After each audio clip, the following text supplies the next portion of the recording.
Hello বন্ধুরা, গল্পের ঘোটালাতে স্বাগতম। স্টার জলসায় আসছে নতুন মেগা তিলোত্তমা। আর এই সিরিয়ালে প্রথম প্রোমো প্রকাশের পর থেকে সোশ্যাল মিডিয়ায় শুরু হয়েছে তুমুল আলোচনা। দর্শকদের বড় একটা অংশের দাবি, অনেকদিন পর একেবারে অন্যরকম কনসেপ্ট নিয়ে আসছে এই নতুন সিরিয়াল। এবার জেনে নেওয়া যাক কারা কারা থাকছেন এই মেগার তারকাখচিত কাস্টে। লিড রোলে দেখা যাবে সুস্মিতা দে এবং সৌম্যদীপ দত্তকে। এছাড়াও গুরুত্বপূর্ণ চরিত্রে রয়েছে মৌসুমী সাহা, সুপ্রিয় দত্ত, অসীম মুখার্জি, মেঘনা হালদার, ভাস্বর চ্যাটার্জি, অনন্যা বিশ্বাস, মৈত্রী মৈত্র, জয়জিৎ ব্যানার্জি এবং অর্ক চক্রবর্তী। সবচেয়ে বড় চমক, এই সিরিয়ালে আবারও ভয়ঙ্কর খলনায়কের ভূমিকায় দেখা যাবে জয়জিৎ বন্দ্যোপাধ্যায় এবং অর্ক চক্রবর্তীকে। ফলে নায়ক নায়িকার পাশাপাশি ভিলেনদের লড়াইও যে জমে উঠবে এই সিরিয়ালে তা বলাই যায়। এদিকে খবর, গত 7ই জুলাই থেকে পুরোদমে শুটিং শুরু হয়েছে তিলোত্তমার।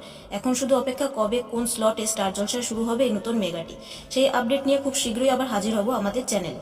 আর এমনই সমস্ত টলি গসিপ আর ফুল ঘোটালার আপডেট পেতে সাবস্ক্রাইব করে ফেলো গল্পের ঘোটালা। দেখা হবে পরের ভিডিওতে। আজকের জন্য বাই।